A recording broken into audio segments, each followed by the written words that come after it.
part of a group called I Am the Cavalry. Just by show of hands, who's heard of I Am the Cavalry? Oh, wow.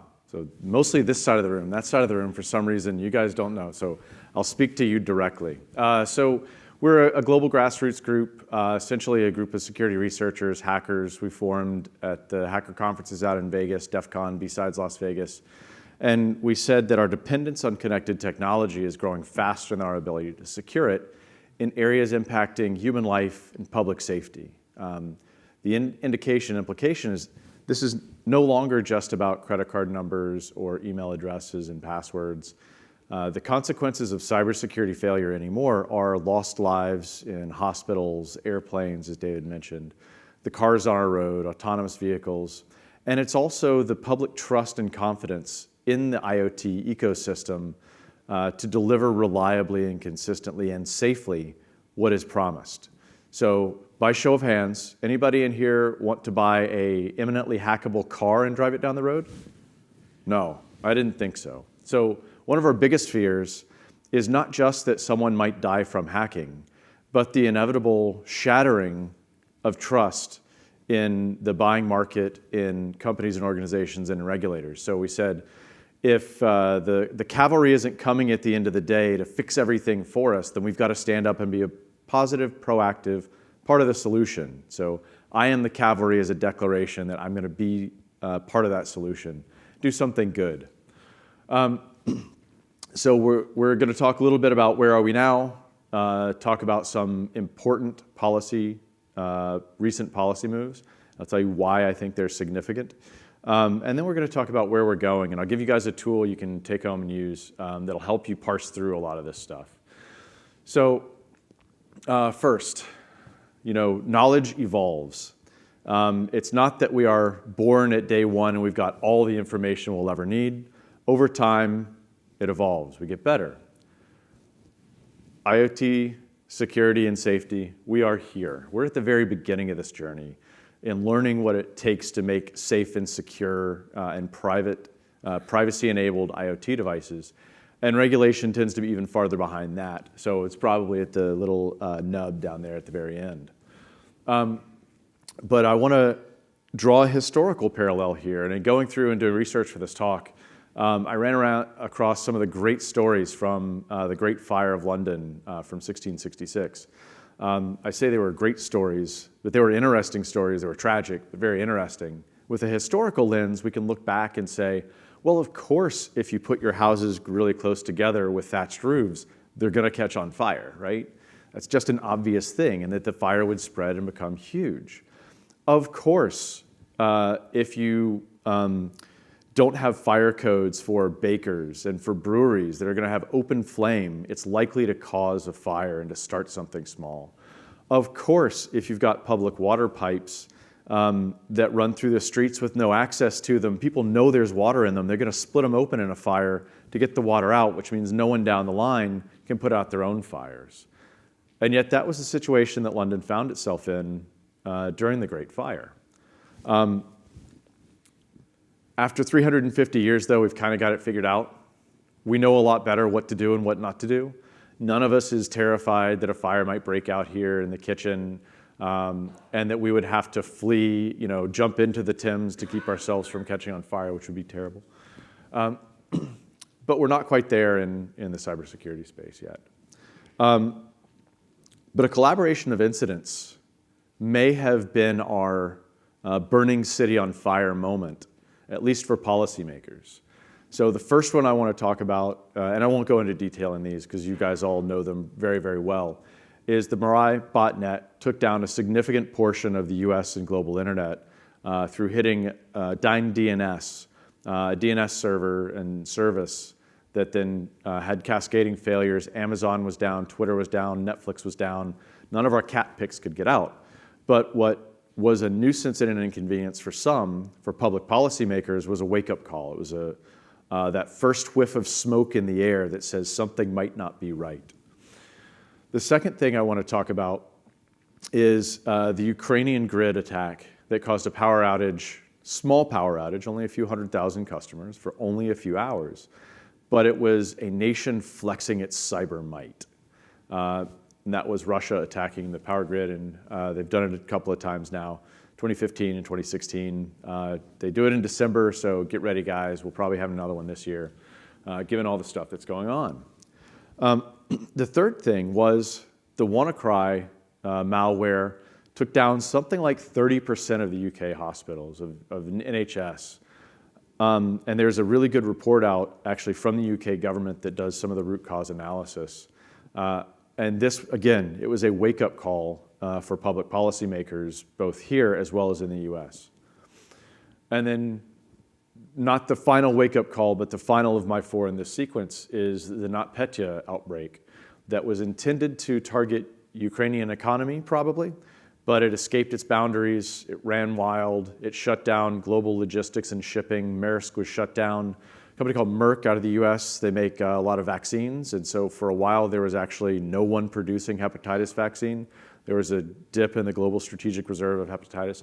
These are significant consequences, and as a cause of that, if I'm allowed to swear on camera, the US public policy community collectively lost their shit. And what happened is everybody started doing things. You know, some of these are American organizations. A lot of them are actually international ones. And this is what the response to that collective city on fire moment looked like. And you can just go through and look at all the different policies that came out, not just government, but also private sector, academia, think tanks, and a lot of other people were publishing things on how to stop the IoT apocalypse that was impending and was going to come from all of this.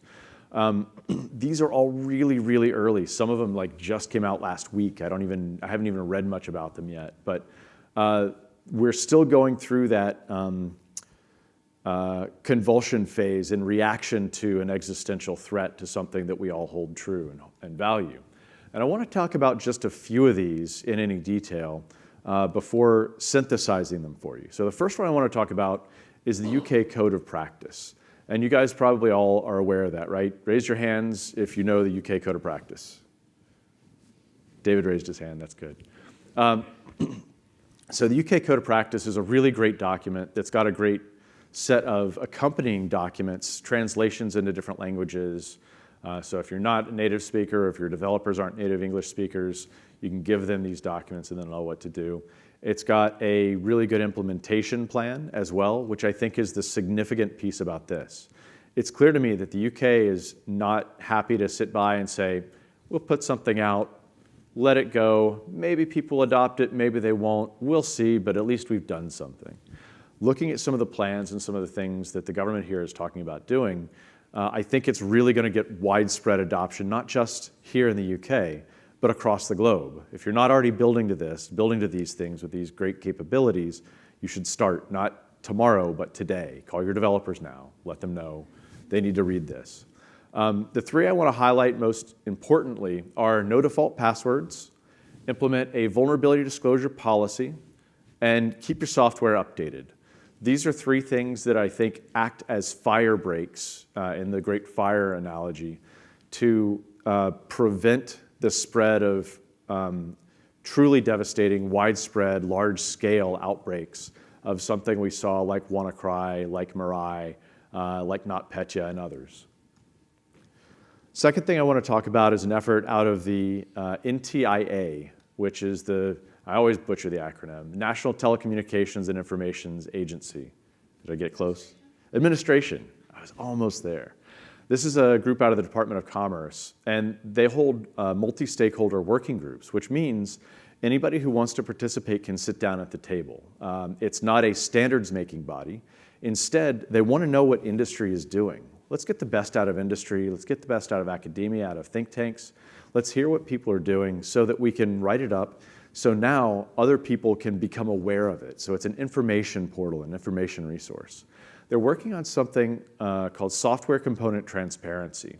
And essentially, to think about this, particularly in the terms of the Internet of Things, you know what your build looks like for hardware. Some of the chips might change depending on your supplier, but you can list that out on a bill of materials, a physical bill of goods, the things that are in it. What about applying that same concept to software? And I know that a lot of developers have done this for a while, and a lot of regulated spaces in particular. it's required that you maintain that bill of materials for traceability. I know where this came from. And some of this thinking came from areas as diverse as like the automotive manufacturing industry. So lean manufacturing uses a lot of these same principles. They do it for cost efficiency, for agility, and for time to market, but you can also use it for security.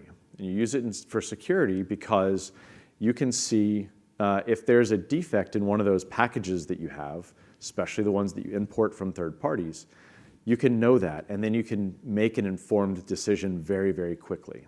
You can also look at what you're getting, map that to a vulnerability database, and you can say, wait a minute, why are you giving me software or other components that have 10-year-old known vulnerabilities that the exploits are running rampant on the internet? I'm not going to take delivery of this until you at least get me current or till we can come to some agreed upon situation. So it helps you as manufacturers to drive your supply chain to select better suppliers and better supplies from those suppliers, if you think about it in the traditional manufacturing element. Now, their program, part of it is communicating a software bill of materials to your buyers as well. And think about this not as something where you're giving up the secret sauce, you know, the Coke secret formula. Think about it more as what you're already obligated to do with licensing agreements to publish what licenses you use, but in a more granular format. And there's a number of organizations that are already working on this. So the Mayo Clinic, which is one of the world's leading healthcare facilities, and the US Department of Defense are already pulling in this software bill of materials from their suppliers for medical devices, for surveillance cameras, for everything that they buy. The FDA has a congressional request to look at doing this in healthcare. And Siemens and Philips, two European companies, are already providing this in their healthcare space. So this isn't a wild, wacky theory that somebody came up with. It's something that's got a proven track record that is coming. And if you're not thinking about it today, then you'll be losing out tomorrow when you go to build and sell your things to your customers. The third one I want to talk about is California State Bill 327. And it's actually a very, very basic bill.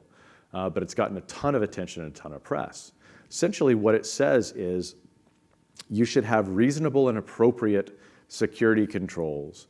And it closes a gap that the state of California felt they had, where a lot of their companies were under this requirement to be reasonable and appropriate in securing private information.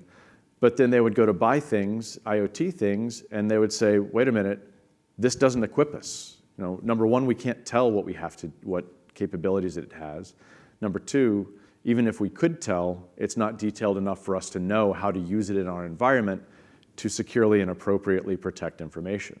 So this closes a gap. Now there's two specific lines in here that people have blown out of proportion. But essentially it's around no default hard-coded passwords, a very simple and basic requirement that's coming in more and more. You'll see it in the UK Code of Practice, as well as in another document that we'll talk about next. But I highlight this because California tends to lead the US, whatever California passes in terms of protecting public safety, protecting the public and consumers, tends to become national. So look for this to get an outsized influence as you go to talk to some of your retail outlets, as well as your developers and some of your legal folks who look at legislation.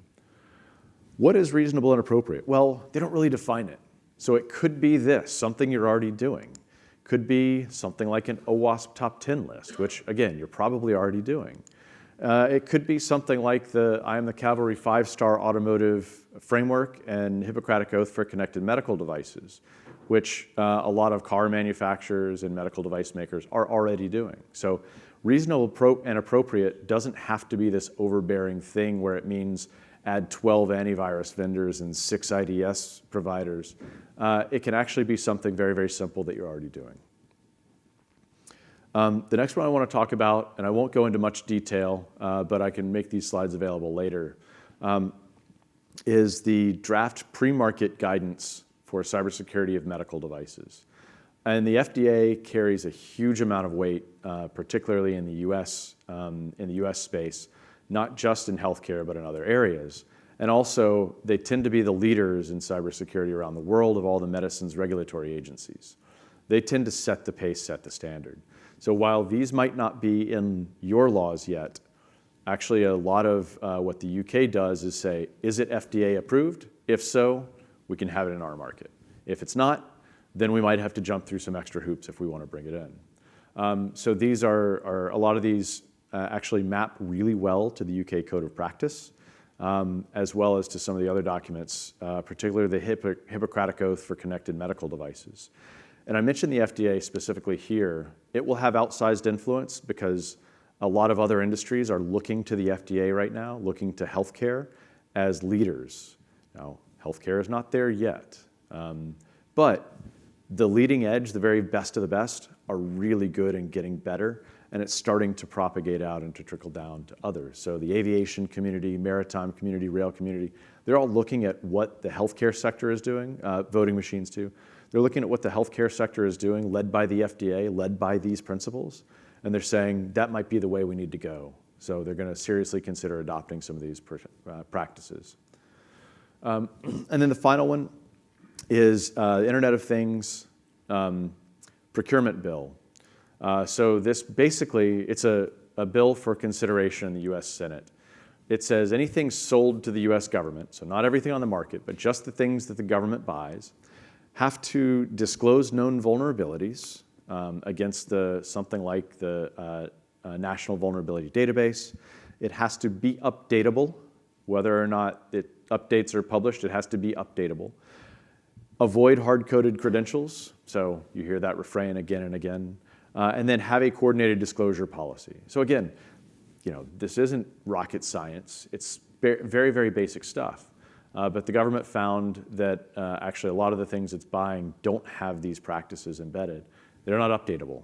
For IoT, that's a big problem, as you guys all know. And so if we are here, then we want to go there. So what does there look like?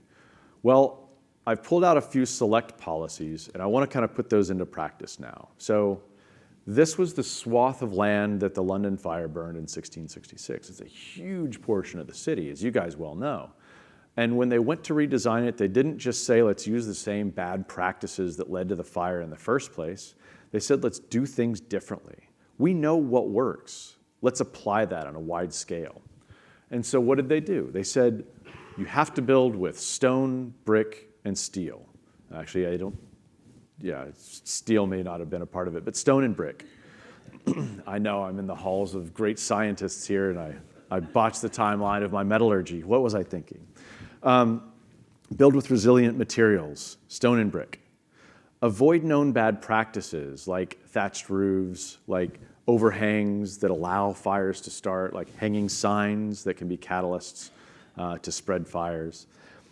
Have a system of reporting and investigation. So you can complain if your neighbor is building with wood and with thatch, and then they'll go and take care of it. Somebody will come out and check it out. Improve response capability. So those water mains that were going through the streets that in the 1666 fire, they broke open to get at some water. They said put spigots on those so people can get out metered amounts of water to fight the fires in those cases. You don't kill the entire firefighting capacity of the city. And then isolate buildings, move them farther apart so that you reduce the flammability, reduce the spreadability of badness. The fire can't jump from one house to another, you'll at least contain it on the same block rather than spreading across the city. And when you look and squint at the policies that I've laid out earlier, as well as some of the other ones that I've looked at in the past couple of years, there's actually a remarkable amount of similarity. So this is lessons we've learned, again, from that were learned in 1667 with the Rebuilding London Act. And I think that there's a huge amount of corollary and parallel here. The things that we know worked to stop the spread of fires, that 350 years on are still working to stop the spread of fires, can also work in cybersecurity and in the IoT space. Unlike in the London Rebuilding Act, where the penalty was to tear down a house that was built without these guidance. I think we're going to see market and buyer transparency and empowerment, and maybe some regulation where that might not work. So I've overloaded you with stuff. I saw you furiously taking pictures, scribbling things down. Let me see if I can get this in a little bit more digestible platform for you. So for the past year and a half or so, some of my colleagues and I am the Cavalry have been working on building a cyber policy database for IoT. Now, mostly this was looking at safety critical systems, safety critical aspects of the Internet of Things. This is a bit of an eye chart, but you can see here on the left, these are some of the common characteristics in a lot of policies. And then at the top are some of the policies themselves, and they fall into themes along these buckets on the right. Because I know that some of the folks in the room may not have the best eyesight, I think we can blow it up. We can do better. So here is mapping out just a few of the policy level documents, DHS, some of the FDA documentation, code of practice, some automotive stuff, against these categories. So you can see at a glance where the overlap is. And you can see a trend. We're starting to converge on the same types of principles that roughly correspond to the ones that I laid out earlier on the City of London. Yep, code of practice, you can see it there. But then we also went a level deeper and we said, of those, let's not just say, yeah, this one roughly works. Let's see if we can distill and make a superset of the policy language that exists so that we can then define what these terms mean. So it's clear to your developers, so it's clear to your business people exactly what's intended here. Not just the letter, but the intent and the spirit. And with that, I think I'm just about out of time. So thank you.